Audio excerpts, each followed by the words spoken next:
লোকসভা নির্বাচনের রেশ কাটতে না কাটতেই রাজ্যের 4টি জায়গায় বিধানসভা নির্বাচনের দামামা বেজে গিয়েছে। আর মাত্র কদিন, তারপরেই রায়গঞ্জ বিধানসভায় উপনির্বাচনের রণকৌশল ঠিক করতে আজ উত্তর দিনাজপুর জেলা তৃণমূল কংগ্রেসের বৈঠক অনুষ্ঠিত হয় রায়গঞ্জের মোহরকুঞ্জে, যেখানে উপস্থিত ছিলেন জেলা তৃণমূল সভাপতি কানাইলাল আগরওয়াল, জেলা তৃণমূল চেয়ারম্যান শচীন সিংহ, রাজ্যের মন্ত্রী গোলাম রাব্বানি, জেলা পরিষদের সভাধিপতি পম্পা পাল সহ বহু বিশিষ্ট ব্যক্তিবর্গ। এছাড়াও রায়গঞ্জ আসনের তৃণমূল প্রার্থী কৃষ্ণ কল্যাণীও উপস্থিত ছিলেন। জেলা তৃণমূল সভাপতি কানাইলাল আগরওয়াল জানিয়েছেন, আজ আমাদের জেলা বৈঠকের আলোচ্য বিষয় ছিল একটাই, রায়গঞ্জ বিধানসভায় উপনির্বাচন। সেই উপনির্বাচনে তৃণমূলকে জিততেই হবে। তার জন্য কে কোন প্রকারে দায়িত্ব গ্রহণ করবে তা নিয়ে বিস্তারিত আলোচনা করা হয়। লোকসভা নির্বাচন এক প্রকার আর বিধানসভা নির্বাচন আরেক প্রকার। মানুষ চিন্তা করে এবং আমাদের এলাকার উন্নয়ন কিভাবে হবে, উন্নয়নের কাজ কে করবে। আজ বিজেপি এমএলএ অন্য কোনো কাজ করতে পারে না, এটা মানুষ বুঝতে পেরেছে। আর তাদের প্রার্থী কৃষ্ণ কল্যাণীকে জয়ী করতে সর্বস্তরের নেতাকর্মীরা মানুষের কাছে যাবে বলে মন্তব্য করেন তিনি। আজকে ঠিক পর্যালোচনা, এটা আমরা পর্যালোচনার সভা ছিল না। পর্যালোচনায় এমনি কিছু কিছু নেতৃত্ব বলেছেন।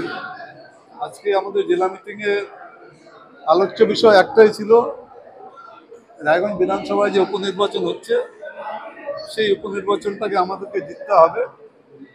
তার জন্য কে কিভাবে কাজ করবেন সেই বিষয়ে আমরা আজকে বিস্তারিতভাবে আলোচনা করেছি। বিধানসভায় যারা ফেল হয়েছে, মার্কস যাদের জিরো, তাদেরকে দিয়ে তাদেরকে দিয়ে আবার বিধানসভা করতে যাচ্ছে, এটা কেমন, কোন মন্ত্র? Failures are the pillars of success. কালিয়াগঞ্জেও আমরা ফেল করেছিলাম, 57,000 ডাউন ঘটনাচক্রে। আমি তখন প্রার্থী ছিলাম পার্লামেন্টে 2019-এ, কিন্তু তারপরেই আমরা বাই ইলেকশনে 2400 ভোটে আমরা জিতেছিলাম। মানুষ পার্লামেন্ট ইলেকশনে যে চিন্তা ভাবনা করে ভোটটা দেয়, বিধানসভায় নির্বাচনে কিন্তু ঠিক সেই চিন্তা ভাবনাটা উল্টে যায়। সেখানে মানুষ দেখে যে আমাদের এলাকার উন্নয়নটা কিভাবে হবে, এলাকায় কাজ কে করবে। আজকে বিজেপির এমএলএ কোনো কাজ করতে পারবে না, এটা তো মানুষ বুঝতে পারবে। ওই জন্য কালিয়াগঞ্জেও আমরা এটা বোঝাতে সক্ষম হয়েছিলাম যে এখানে বিজেপি যতই 57,000 ভোটে লিড করে থাকুক পার্লামেন্টে, কিন্তু বিধানসভায় বিজেপির এখানে এমএলএ কোনো কাজ করতে পারবে না। অন্তর্ঘাত নেই, অন্তর্ঘাত কোথাও হয় না, মানুষকে আমরা বুঝাতে পারি না, সেটা আমাদের ব্যর্থতা। অন্তর্ঘাত নির্বাচনে এইখানেই আপনি বলেছিলেন যে বিজেপির কোনো সংগঠন বলে কোনো কিছু নেই, সুতরাং বিজেপি কোনো একটা ফ্যাক্টর না, কিন্তু সেইখানেই বিজেপি একবার ঝড় তুলে দিল রায়গঞ্জে, কি বলবেন? বিজেপির সংগঠনে সেটা তো আপনারাও স্বীকার করবেন। আসলে বিজেপির একটা ইমোশনাল ভোট আছে, এটা তো আমরা কেউ অস্বীকার করতে পারবো না। বিজেপির তো একটা ইমোশনাল ভোট আছে। আমরা 2019-এর লোকসভা নির্বাচন, এখানে আমরা তখনও আমরা দেখেছিলাম যে এখানে মোহাম্মদ সেলিম দাঁড়িয়েছিলেন, দীপা মুন্সি দাঁড়িয়েছিলেন। মোহাম্মদ সেলিম পেয়েছিলেন 1,80,000 ভোট আর দীপা মুন্সি পেয়েছিলেন 82,000 ভোট।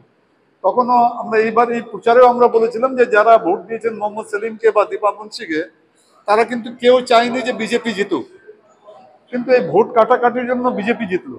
আমরা প্রত্যেকটা জনসভায় বলেন, আমরা কর্মী সভায় এই কথাটা বলেছিলাম যে আপনারা ভোট কাটাকাটি করে কংগ্রেসকে যদি আপনারা ভোট দেন, তাহলে কিন্তু কংগ্রেস জিততে পারবে না, বিজেপি জিতে যাবে।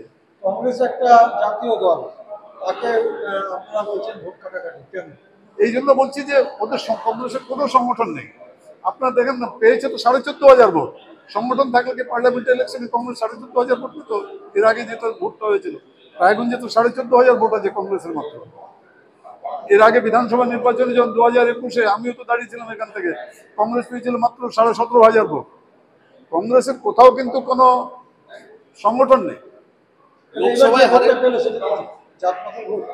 জাতপাতের ঠিক কথাটা বলবো, মোহাম্মদ সেলিম সাহেব 1,80,000 ভোট পেয়েছিলেন, তখন উনি সিপিএম এর প্রার্থী ছিলেন। কংগ্রেস দীপা দাস মুন্সি কংগ্রেসের প্রার্থী ছিলেন, দুজন মিলায় দীপা দাস মুন্সি 82,000 ভোট পেয়েছিলেন, সেলিম সাহেব 1,80,000 81,000 ভোট পেয়েছিলেন। তখন ওই 2,63,000 ভোট ছিল কংগ্রেস সিপিএম এর, সেই 2,63,000 ভোট এবারও পেয়েছে। আপনাদের অসুবিধা হবে না একই প্রার্থীকে, যে প্রার্থী হারলো শুধু তাকে নিয়ে আবার প্রচার করতে?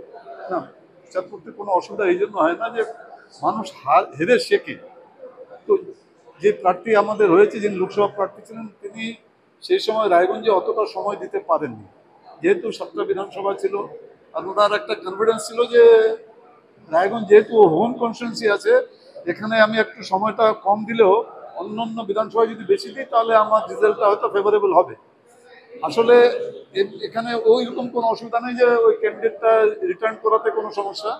আমরা যত কাজ করতে পারবো, যত মানুষের কাছে পৌঁছাতে পারবো, আজকে জেলা মিটিংয়ে আমরা তাই বলেছি।